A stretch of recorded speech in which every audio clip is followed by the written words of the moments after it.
नमस्कार माझ्या सगळ्या मित्रमैत्रिणींनो, कसे आहात आपण सगळे. तर आपल्या सगळ्यांचं पुन्हा एकदा स्वागत आहे नवीन एका पॉझिटिव्ह वर्ल्डमध्ये, म्हणजेच पॉझिटिव्ह वॉरियर या आपल्या चॅनलमध्ये. तर मित्रमैत्रिणींनो, तुम्हाला थंबनेल आणि टायटलवरून कळलंच असेल की आज आपण कोणत्या ब्लॉगर्सबद्दल बोलणार आहोत. तर बरोबर आहे, तर आज आपण बोलणार आहोत समृद्धीबद्दल. तर तुमच्यापैकी बरेच जण समृद्धीला ओळखत असालच. तर तिच्या चॅनलचं नाव आहे वाव समृद्धी. तर तिचं हे सेकंड चॅनल आहे. तिचं आधी एक चॅनल होतं जे काही कारणांमुळे तिला बंद करावं लागलं. म्हणजे तिने तो निर्णय घेतला, तो खूप मोठा आणि रिस्की निर्णय होता तिच्या आयुष्यातला. आणि त्यानंतर बोलतात ना, रिक्स घेऊनच आपल्याला पुढे जावं लागतं आणि रिक्स घेतल्याशिवाय आपल्याला कळत नाही, आपली प्रगती पुढे होत नाही. त्यामुळे तिने तो निर्णय घेतला आणि तो योग्यच निर्णय ठरला असं म्हणायला सुद्धा हरकत नाही. कारण की तिचं जे आता सेकंड चॅनल आहे दुसरंवालं, तर तुम्ही बघत आहात किती म्हणजे फास्टली ती ग्रो करत आहे. आणि तिचे व्हिडिओज तर तुम्हाला सगळ्यांनाच बघायला आवडत असतीलच. तर तिच्या ह्या चॅनलबद्दल आपण शेवटी बोलणारच आहोत. तर थोडंसं आपण समृद्धीबद्दल जाणून घेऊया. समृद्धी ही जी आहे ही सुद्धा गेली 5-6 वर्ष यूट्यूबवरती आहे आणि कोविड पासूनच तिने तिच्या यूट्यूब करिअरला सुरुवात केलेली आहे. म्हणजे त्याच्या आधीसुद्धा ती व्हिडिओज टाकायची, पण कोविड पासूनच ती जास्त चर्चेमध्ये आली. जास्त तिचे व्हिडिओज जे आहेत ते मोस्टली तिच्या लग्नाचे, हळदीचे, मेहंदीचे, तर हे व्हिडिओज जास्त व्हायरल होत गेले आणि तेव्हापासून ती नावारूपाला आली. आणि सुरुवातीला ती तिचं म्हणजे का माहेरचं सगळं काही दाखवत होती, तिचं कॉलेजचं गेट टुगेदर वगैरे, घरातलं. त्यानंतर तिचा ॲक्सिडेंट झाला होता आणि ॲक्सिडेंटमध्ये सुद्धा एवढ्या मोठ्या संकटाला ती तोंड देत कशी बाहेर पडली ते सुद्धा तिने सांगितलं होतं. आणि खूप मोटिवेशन मिळतं तिच्याकडनं, कारण की खूप पॉझिटिव्ह आहे ती, खूप काही शिकण्यासारखं आहे तिच्याकडनं. तर ॲक्सिडेंट नंतरसुद्धा तो प्रवाससुद्धा तिने आपल्यासोबत शेअर केला होता. त्यानंतर तिचं लग्न जमलं होतं. तिचं लव्ह विथ अरेंज मॅरेज आहे आणि खूप दोन्ही फॅमिली तिची खूप सुंदर आहे. आणि त्यानंतर तिने लग्नाचे व्हिडिओसुद्धा इतक्या उत्तम प्रकारे आपल्या सगळ्यांसमोर आणले होते ना. म्हणजे तिची बोलण्याची पद्धत, भाषाशैली, शब्दरचना, कविता, या सगळ्या गोष्टींमुळे सगळ्या ज्या आपल्या मैत्रिणी आहेत किंवा इतर व्ह्यूवर्स जे आहेत ते तिच्याकडे अट्रॅक्ट होत गेले आणि त्यामुळेच ती सगळ्यांची लाडकी समृद्धी बनत गेली.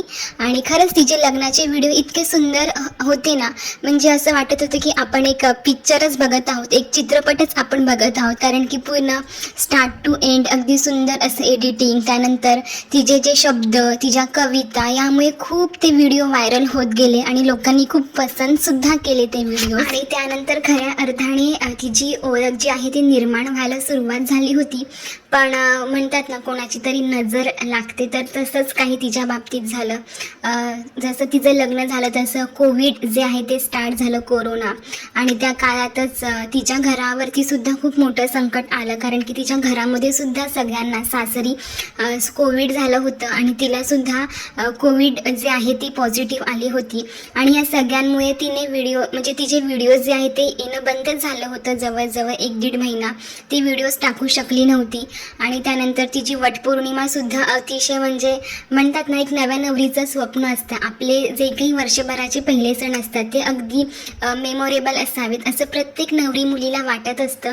पण तिची पहिली वटपौर्णिमा जी आहे ती अतिशय म्हणजे दुःखदायक नाही म्हणू शकत, पण तिच्या पूर्ण आशेवर निराशा फिरली होती. आणि तिने होईल तसं त्याही परिस्थितीमध्ये खूप चांगल्या उत्तम प्रकारे ती ही साजरा केली होती वटपौर्णिमा. आणि त्यानंतर 1-1.5 महिन्यानंतर मग पूर्ण घर वगैरे सांभाळणं आणि सगळ्या घरातल्या व्यक्तींची काळजी घेणं, ह्या सगळ्या नवीन नवरीवर ती जबाबदारी येऊन ठेपली होती. तरीसुद्धा ह्या सगळ्या गोष्टी तिने उत्तम प्रकारे पार पाडल्या. आणि त्यानंतर मग ती कोविडनंतरसुद्धा ती व्हिडिओज टाकत होती, पण म्हणावा तसा रिस्पॉन्स तिच्या चॅनलला मिळत नव्हता. तेव्हा तिच्या चॅनलचं नाव मला असं वाटतं मी समृद्धी असं काहीतरी होतं. तर इतका काही त्या चॅनलला रिस्पॉन्स मिळेना, कारण की खूप गॅपसुद्धा झाला होता. व्हिडिओसुद्धा तिचे रेग्युलर गेले नव्हते बरेच महिने. त्यामुळे यूट्यूबचं सुद्धा अल्गोरिदम असतं बघा, त्याच्यामध्ये सुद्धा तुम्ही जर कंटिन्यू व्हिडिओज टाकत राहिलात तर तुमचे व्हिडिओज जे आहेत ते यूट्यूब इतरांपर्यंत रिकमेंड करतं. पण जर तुम्ही खूप मोठा गॅप घेतला तर अल्गोरिदमसुद्धा आपल्याला इतकं काही साथ देत नाही. तर तसंच काहीसं हिच्या बाबतीत झालं. त्यामुळे तिने निर्णय घेतला की आता तिचं चॅनल चॅनल जे आहे ते जुनंवालं 1 लाखापर्यंत पोहोचणारच होतं आणि हा खूप मोठा असा निर्णय होता, खूप मोठा रिस्की निर्णय होता तिच्यासाठी. पण तरीसुद्धा ती रिस्क तिने घेतली आणि तिने 1 लाखापर्यंत पोहोचलेलं चॅनल तिने जवळपास बंद केलं आणि नवीन एक शून्यापासून तिने पुन्हा सुरुवात केली आणि वाव समृद्धी हे चॅनल जे आहे ते तिने उभं केलं आणि अगदी एका वर्षातच त्याचेसुद्धा 1 लाख सबस्क्रायबर्स कंप्लीट झाले आणि खूप छान चालू आहे तिचं हे सेकंड चॅनल. तर तिने जे रिस्क घेतली होती ना, त्यामुळेच आज ती ह्या प्रगती पथावर आहे असं म्हणायला काहीच हरकत नाही आहे. तर खूप छान आता तिचे रेग्युलर व्हिडिओज असतात. तिला एक छोटंसं गोंडस बाळसुद्धा झालेलं आहे. तर त्या बाळाच्या रिलेटेडसुद्धा ती बऱ्याचशा गोष्टी आपल्या मैत्रिणींसोबत शेअर करत असते. तिचं सासर माहेरचं सुद्धा रिसेंटलीच तिच्या बाळाचं बारशाच्या आधीच तिच्या बाबांना देव आज्ञासुद्धा झाली. तर त्यासुद्धा गोष्टी तिने आपल्या मैत्रिणींसोबत यूट्यूब फॅमिलीसोबत शेअर केली होती.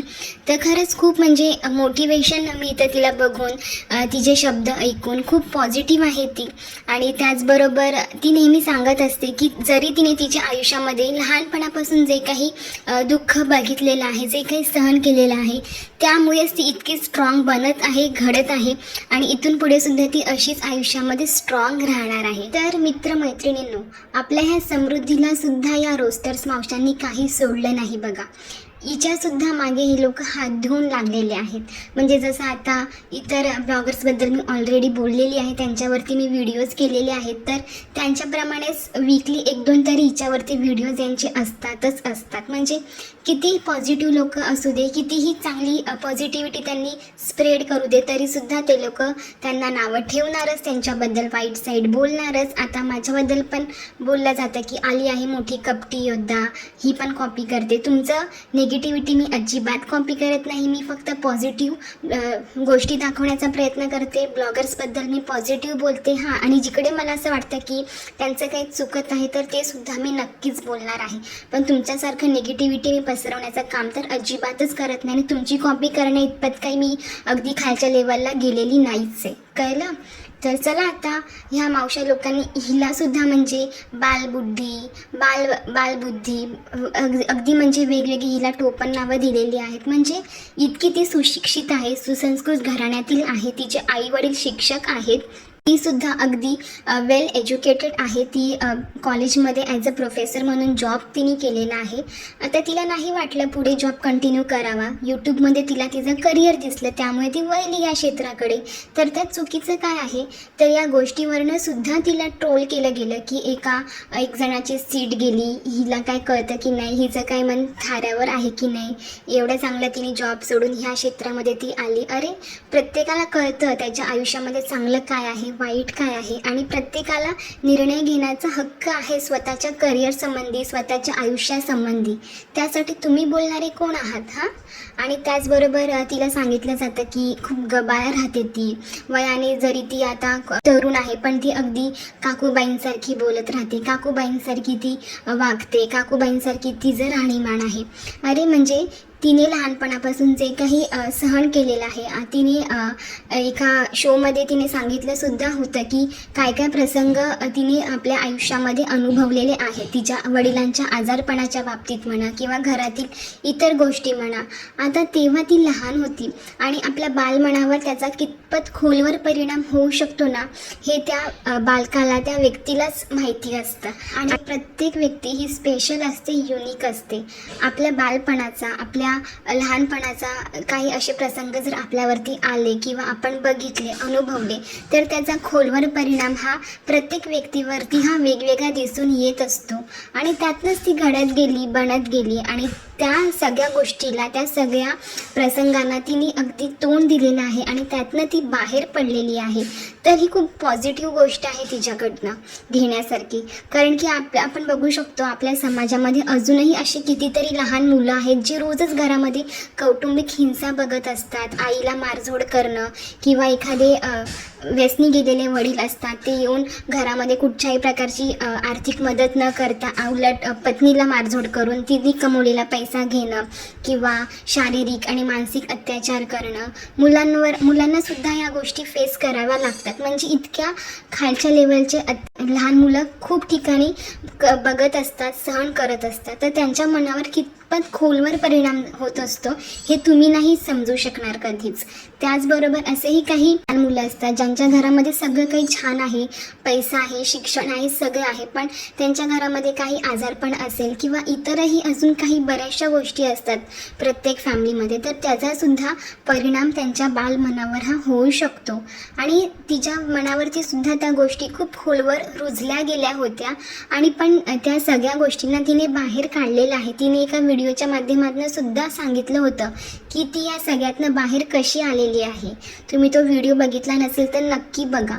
त्यामुळे तुम्ही एखाद्याला त्याच्या त्या गोष्टीवरनं ट्रोल करता म्हणजे ही किती सेन्सिटिव्ह गोष्ट आहे. उलट आपण या गोष्टीला म्हणजे तिला समजून घेतलं पाहिजे आणि ती कशी यातनं बाहेर पडली त्या गोष्टीचं आपण कौतुक केलं पाहिजे. तर त्या गोष्टीला सुद्धा तुम्ही ट्रोल करत आहात म्हणजे कितीही लज्जास्पद गोष्ट आहे, हो की नाही.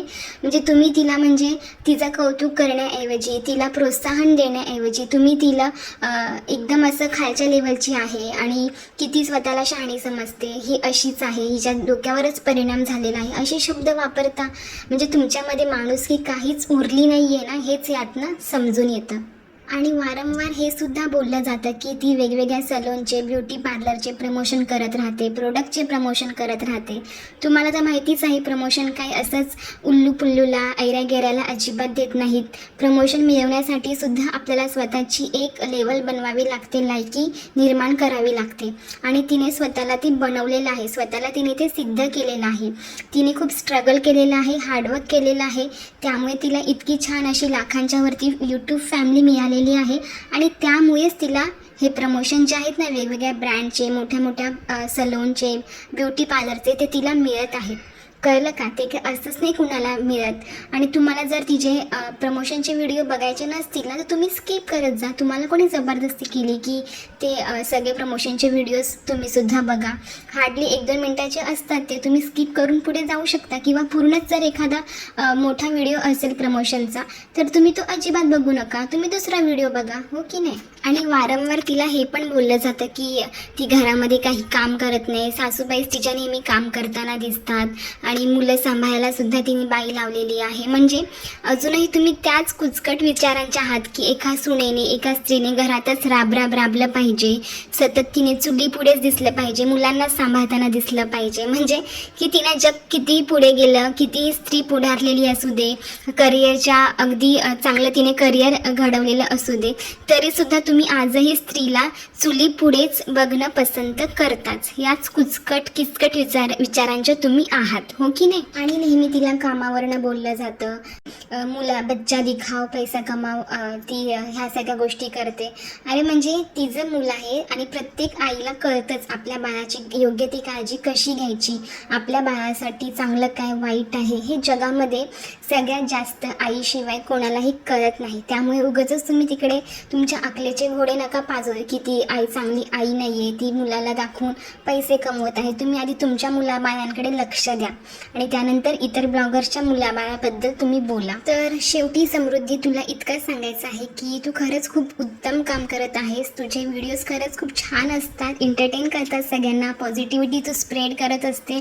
तुझं बोलणं, तुझी भाषा शैली, तुझी शब्दरचना, तुझी कविता सगळं काही अगदी उत्तम असतं आणि असेच छान छान व्हिडिओज तू बनवत राहा आणि आपल्या इतर ताईंना, मैत्रिणींना मोटिवेट करत राहा, एंटरटेन करत राहा. आणि कितीही म्हणजे तुला मागे खेचण्याचा प्रयत्न कोणीही करू दे, अजिबात मागे जाऊ नको. फक्त तुला एक सांगणं आहे की तू तुझा बालपणाचा संघर्ष आणि आतापर्यंत तू त्याला कसं डील केलं, यातनं तू कशी बाहेर आलीस ते जरा डिटेलमध्ये तू सगळ्या आपल्या यूट्यूब फॅमिलीला सुद्धा शेअर कर, जेणेकरून आपल्या इतर फॅमिलीला, इतर मैत्रिणींना सुद्धा त्याची मदत होईल. तर मैत्रिणींनो आणि माझ्या सगळ्या मित्रांनो, आजचा व्हिडिओ जो आहे तो मी इथेच संपवते. तुम्हाला हा आजचा पॉझिटिव्ह व्हिडिओ जो मी समृद्धीबद्दल सांगितला केला तो तुम्हाला कसा वाटला ते मला कमेंट बॉक्समध्ये नक्की सांगा आणि तुमचे काय विचार आहेत ते सुद्धा नक्की सांगा. आणि पुढचा व्हिडिओ तुम्हाला कोणत्या ब्लॉगर्सबद्दल ऐकायला आवडेल ते सुद्धा कमेंट बॉक्समध्ये नक्की सांगा. तर भेटूया अशाच एका मस्त पॉझिटिव्ह व्हिडिओमध्ये. तोपर्यंत सगळ्यांनी आपापली काळजी घ्या, कारण की पावसाळा सुरू झालेला आहे. तर चला भेटूया लवकरच. Bye bye मावशांनो.